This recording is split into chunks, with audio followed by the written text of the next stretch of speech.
Hi, I'm Ethan Devitt, and welcome to this week's Markets Happy Hour podcast. It's Valentine's Day, February 14th. We're coming to you one day later than usual due to some travel logistics. And the title of this podcast originally was I'm No Longer Loving It. And this was a reference to the McDonald's results at the beginning of the week, which looked like consumers were spending less. And initially, the McDonald's share price was punished by this. But as has now been typical in markets, we cannot no longer have this story, as we know that the McDonald's share price has rallied with a new resilience as investors have, as is often the case, found the good news in amid the bad news, or the good news amid the economic sluggishness that seems to be in place for some companies. So no longer loving it, but however, let's transition to what an alternative title to this podcast could be, which is the new abnormal. The new abnormal is what I'm terming the current backdrop in terms of geopolitical advances and geopolitical gestures, mostly emanating from President Trump. He has thrown out the rule book in terms of what is normal with regards international diplomacy, international gestures, and is perhaps bringing some of that destructive and disruptive thinking to the international world order. And that new normal or new abnormal, the abnormalization of geopolitical relations, is something that we're going to discuss a little bit later. Sharing the slides, we have here a picture of a flood, an inundation, and this is a reference to the flooding of the zone that is continuing around President Trump and the flurry of executive orders. Not only do we have this emanating from the executive branch, we now have the judicial branch in the US having its say as regards to some of the executive orders, particularly as regards birthright citizenship, some of the shutdown of the agencies, and in terms of the offer to federal workers to be paid until the end of September, but effectively relinquish their positions. So this is an inundation of policy change. And we've also seen quite a bit of development on the corporate action side. We've seen Elon Musk put a bid in for OpenAI, 98 billion. That again came from left field, a suggestion perhaps that there is still quite a lot of money washing around corporate coffers. So maybe we can see this disruptive and rule book breaking occur not only on the policy side, but also on the corporate side. So think of the image of a flood and inundation. That's what markets are now trying to reckon with, and suggesting perhaps that is why markets have been unsteady, although at their heart quite resilient. The five prongs of our discussion weekly will circle around inflation, interest rates, geopolitics, equity markets, and other. And we're going to start today with a discussion around inflation. We did see that there has been an inflation surprise, at least initially at the beginning of the week. That now seems to have been tempered with a lot more focus on the detail around inflation. So US CPI spooked markets initially with a 3% annualized print. But of course, as is often the case, the devil is in the detail. And when we dig into what was driving that print, we can see that there was a little bit of an uptick in the energy component, but equally that services are persistently sticky, but coming down slightly. So if we look at the alternate measure of inflation, the personal consumption expenditures price index, or PCE, that was closer to 2.6, 2.7%. Still somewhat in excess of a 2% target, but not having that three handle, which seems to have been what spooked markets. However, before we got into the weeds and looked under the hood of that inflation number, we did have some comments by Larry Summers. And I think it's worth reading this in full, because this is the narrative around a persistent inflationary problem that we should not discount. We are hearing some anecdotal evidence on the ground that actual experienced inflation is quite a bit different from the headline number. So it is about hearing from individual, say, mid-cap companies, individual consumers, about what they're experiencing on the ground, as this in effect will probably affect spending more than any headline number. So just to go back to what Larry Summers said, he said, we are now in the riskiest period for inflation policy since the early Biden administration. Remembering the early Biden administration was hot on the heels of COVID, and the supply chain disruptions were very much still in place. So quite an extreme period in terms of double-digit inflation.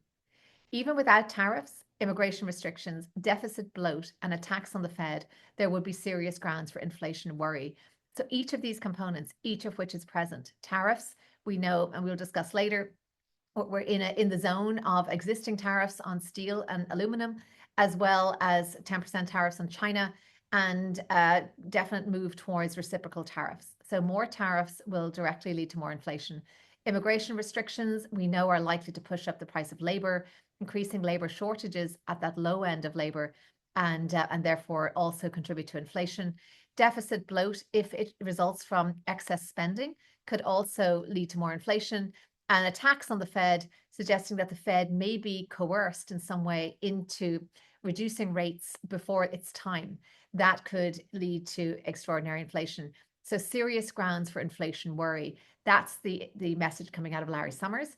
We also have a Wall Street Journal editorial pointing out the inability of the Fed through monetary policy to effect any impact on inflation that is driven by supply chain concerns. We have talked a lot about the price of eggs, and we have a chart to show that. Price of eggs have spiked in the last month in the US, much more than they have in the last number of decades. But that spike in price is directly related to an exogenous event, the avian flu. But that, as well as other supply chain restrictions, which can be caused by weather events when it comes to food prices, the Fed and monetary policy have no impact on that whatsoever. So I suppose tying that link between the monetary policy and inflation is perhaps not the right link to draw. And then the blame game. We've already had suggestions that the Fed's jumbo rate cut of 50 basis points in September of last year was contributing to this inflation being higher than normal. Of course, that assumes that monetary policy can effect a change in spending and in drive more inflation. But already there's a suggestion that was that rate cut perhaps a misstep by the Fed. And we will only know the result of that over the course of time. But for now, we know the Fed's in no hurry to change its steady course. I'm not likely to cut rates again. And let's see how markets reacted to the inflation news. Again, two charts in the weeds that can be looked at in your own time. Eggs inflation, the worst month since the last major avian flu outbreak, which was around about 2018. And also the inflation and the core contribution there. We saw core goods not really contributing, core services and food, probably food there being a little bit of the driver, and services being persistent. So the market reaction was quite stark in terms of the messaging. Clearly, there was initially an overreaction to that high print because Treasury yields initially were spiked from around about 4.5 by about 10 basis points to 4.65. So we ended up with bond markets instantly expecting this to change the pace of monetary easing. And then once we parse the details of the inflation, then they were driven lower. The 10-year Treasury was driven lower. This 10-year Treasury yield will be the barometer, I believe, of the assessment of the economy's health and the future direction of rates going forward. It's been suggested by Scott Bessent as well as other high-level economic officials that this is the interest rate that really matters, the US 10-year, not the Fed rate, the Fed funds rate that is set by the Fed, and that when Donald Trump speaks about rates needing to be lower, he's really speaking about this 10-year US Treasury rate. So we've seen quite a bit of volatility in that, and we know that this is on the heels of extraordinary fixed income volatility over recent months. So that is clearly something to watch as we look to the current development of inflation and the current development of rates. As we can see, the economy is stubbornly resilient, and that's stubborn in the best possible way. We've seen US jobs stay in check with the latest jobs number of January's number of 143,000. It seemed to be a solid number, despite the fact that it has been down on recent months. We're over the season, of course, the holiday shopping season, retail season, when we might have unusual spikes in hiring. So down to that job create the non-farm payrolls change, 143,000, unemployment slipping to 4%.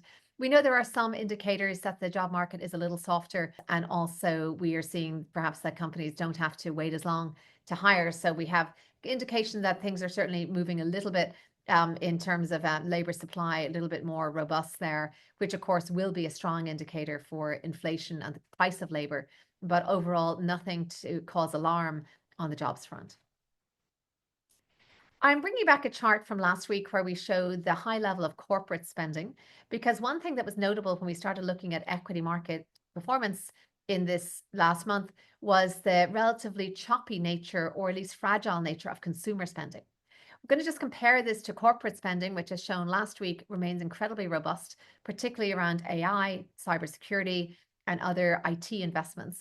So taking for the mega tech stocks, Alphabet, Amazon, Microsoft, and Meta, their expected capital spending per calendar year in 25 is looking at about double that what it was in 2022. So very strong impetus around spending. Clearly, they have the coffers filled with cash to do it, but this is likely to translate not only into a strong market for chips and for hardware makers on the IT side, but also the M&A market as driven by these large tech stocks likely to remain robust.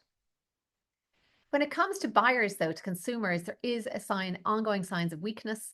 We've seen a report around the housing market and real estate that there have been more listings pulled. 1 in 10 listings of residential real estate were pulled from the market in December, that would be an increase versus history, suggesting that either price points were too high, buyers have failed to show up, perhaps because of either not being able to sell their existing home or not wanting to accept the higher mortgage rates, but clearly not the same necessarily robust inventory that we're seeing, robust inventory shortage that we've been seeing before in the residential housing market. And also, I think it's worth, even though most of us are not invested in Chinese real estate, it's important to note what is going on in China as regards real estate.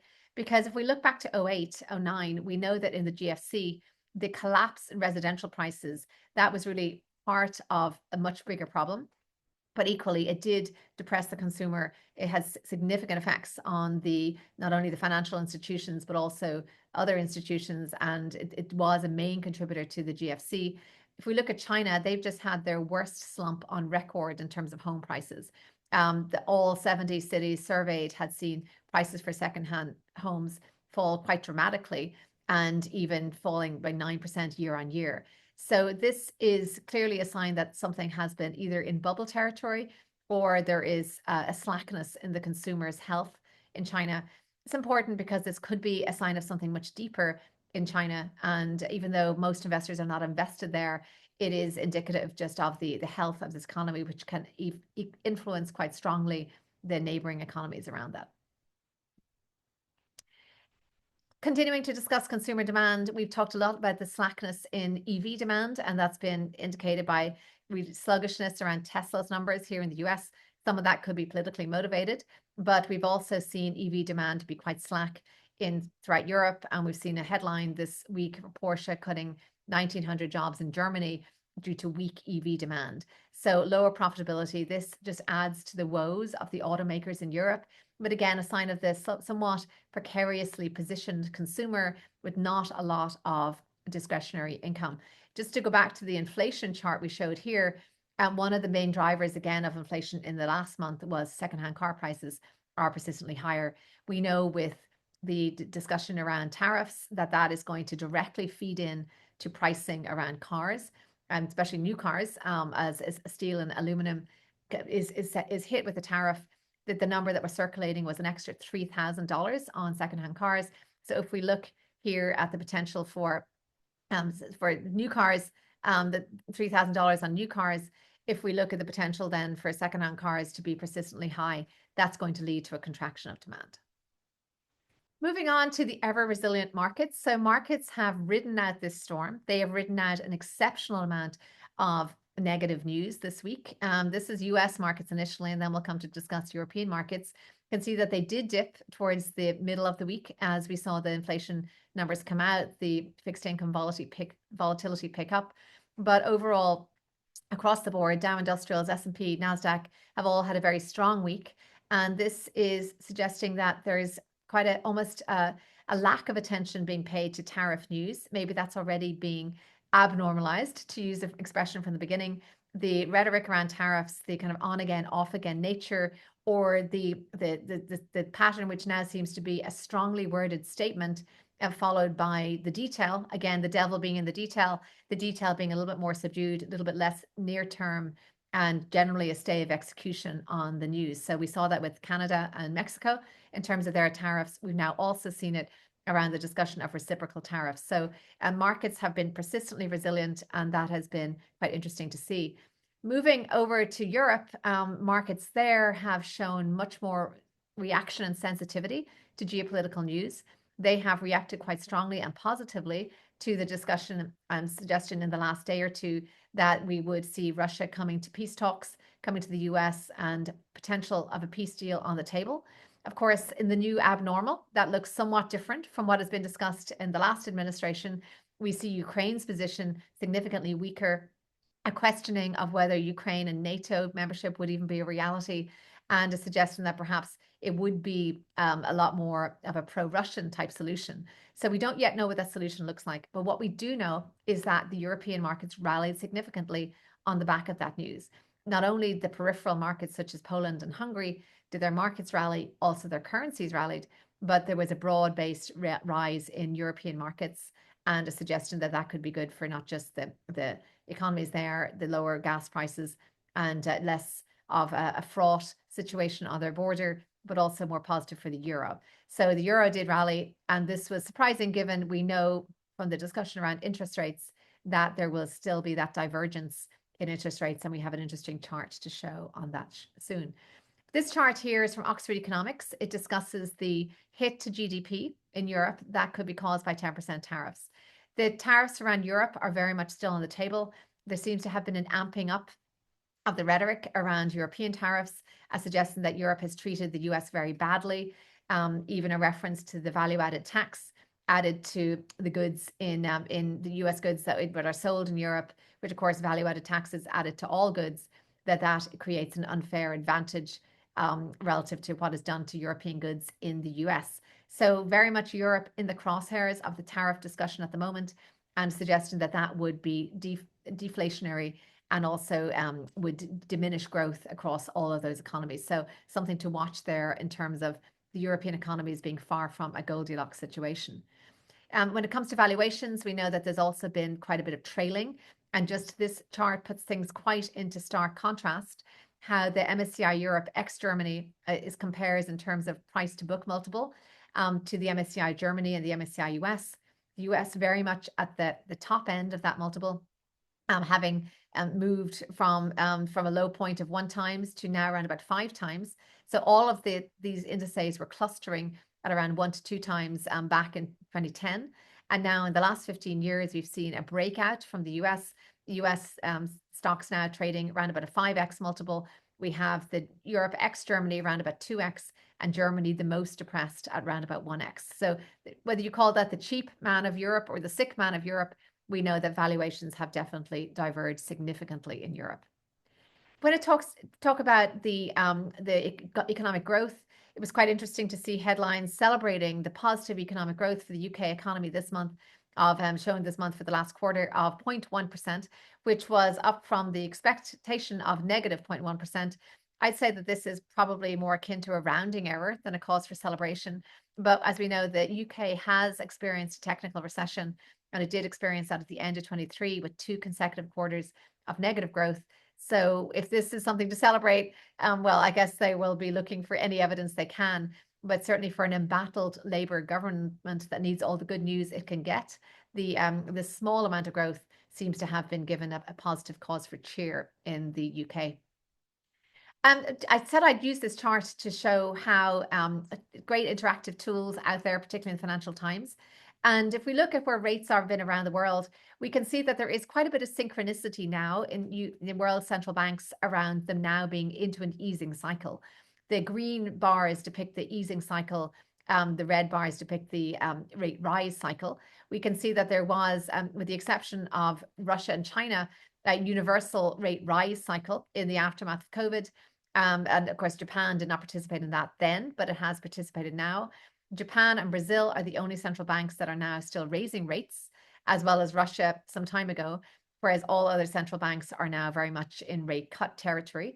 And what we can see is that the US, having had only 3 cuts, is now actually lagging areas like the Eurozone and Canada, where they've had more cuts. Canada's cut rates 6 times, the Eurozone 4 times, and we continue to see that trajectory and dispersion is likely to continue. So excellent interactive tools in the Financial Times to compare the rates, house prices, equity market performance, and inflation. And I'd encourage you to take a look there. Very interesting. So geopolitics, I've used the term the new abnormal, and that now has seemed to have been the state that we need to expect. we have the ripple effects of some of these statements being felt around contiguous regions, such as the Arab nations in around about who surround the Gaza Strip. And we've also seen European nations grapple with what the unusual and unorthodox overtures for the Trump administration are likely to mean. I'd say unconventional foreign policy has now become the name of the game. And whereas that does inject quite a bit of uncertainty, we know that markets are perhaps learning to live and to expect a little bit more uncertainty, but we would see that translating into more actual volatility, both within these ripple effect economies as well as the US. So geopolitics, in a way, our benchmark and threshold for surprise perhaps has been raised, as we now know that this type of unconventional diplomacy is likely to be the name of the game. We've also seen some quite unconventional discussions around the cuts to US policy institutions such as USAID. We've seen that being shut down essentially. So the US influence starting to look quite a bit different, less in terms of handouts and more in terms of perhaps the economic partners. So I bring this up because clearly the adding to the noise and the abnormal, we have significant amped up rhetoric in the backdrop in the US today around cuts to the federal government, around, say, suggestions that $1 trillion has been exposed as being fraudulent or mismanaged or essentially not traceable. So we now have the Doge in full effect, and that is causing quite a bit of disruption, quite a bit of uncertainty. We may arguably have moved into a new phase there, as we know that the judicial arm is taking a look at some of these gestures around whether it be treasury payments, access to those systems, or access to other governmental systems, and essentially the authority that this Doge would have to stop payments that had been authorized by Congress. So there will be, I think, a constitutional reckoning in terms of the role of the judicial branch, the role of Congress, and the role of the executive as we look to some of these policy changes, but quite a bit of uncertainty and change. And again, this all adds to the noise of the new abnormality. I'd add then on terms of corporate, just while we're on the topic of Elon Musk, in terms of corporate movement, we saw the bid for OpenAI. Some of that may have been personally motivated, given some history there with Elon Musk and OpenAI. But this unsolicited offer had complicated perhaps the plans to change this from a nonprofit into a profit-making company, whereas Elon Musk has said he will pull the bid if this remains a nonprofit. Again, on this type of money that's now at stake here, it does give him the position to wield quite a bit of power and quite a bit of, again, unorthodox corporate action, and adding to the unorthodox geopolitical action that we're seeing. Returning to tariffs briefly, just to finish this out, and we know that there have been many unorthodox tariff gestures, followed by the devil in the detail and more implementation. It seems that the uncertainty aspect is maybe part of the strategy here. As someone had described it, it is a feature, not a bug, that having this potential for surprise, the wielding the big stick and having the ability to flex and change a position anytime, this is a power move essentially, and something that the new administration is quite comfortable flexing. So I would say that this element of uncertainty is a power move that we will see again and again, and markets may swiftly become to normalize it. But it is certainly the case that we've seen many of the administration officials welcome the idea of reciprocal tariffs. That reciprocal tariffs will be more incremental, more case by case, based on small concessions, and an attempt to level the playing field between the US and its trading partners. So that perhaps is less of a big bang type movement, although we still have the big bang movement of the steel and aluminum tariffs that have already gone into place. And we know the 10% tariffs on China and the increasing rhetoric around Europe. So definitely something to watch here as we look at the evolving tariff rhetoric. But I'd say again, markets seem to be resilient around it. So either it's the boy who cried wolf and they no longer are as mindful of the effect on markets. And if that is the case, that could well embolden the administration to do more. Lastly, in terms of equity market resilience, we have seen a little bit of evidence that the IPO market is open for business.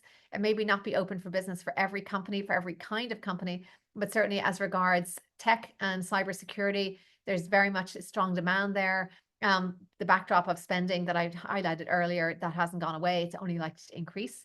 and there was news of a SailPoint IPO, which will be a windfall for buyout group Thoma Bravo. And that SailPoint IPO is likely to go ahead and be successful. So again, the IPO market is open for some companies, not perhaps all. A final word on stock markets and their movements. I mentioned the fact that stock markets had jumped in Europe. The magnitude of the jump was a little surprising, perhaps revealed the extent of the war discount. It is, of course, the case that this war has not been going on for the entire 15 years, that non-US markets have trailed US markets. So we shouldn't place too much emphasis on the war discount, but the war discount has certainly affected the economy, the European economy and stock market recently. So if that is lifted, that could be a boost in the near term for that. Just as we talk about collateral damage, as we saw this discussion around war negotiations, peace negotiations happen, we saw that the oil price had moved down, and the fertilizer price had also moved down for US fertilizer manufacturers, as that would suggest that the Ukraine could perhaps regain its status as a fertilizer exporter would the geopolitical situation be rectified there. So quite a bit of already markets moving quickly to discount in likely geopolitical outcomes. And that is it for today's Valentine's Day Markets Happy Hour podcast. As I said, it's hard to find the love in the air at the moment. There's a bit more abnormality, a bit more confusion, a bit more chaos even in terms of the ongoing flood of executive action and otherwise. And we are still navigating that in the shortest month. It's been a cold month. We've dealt with some winter storms. We've also been dealing with quite a bit of new unimaginable news on the geopolitical front. So wrestling with all of that is giving us plenty to occupy ourselves in this winter month, and look forward to seeing you next week.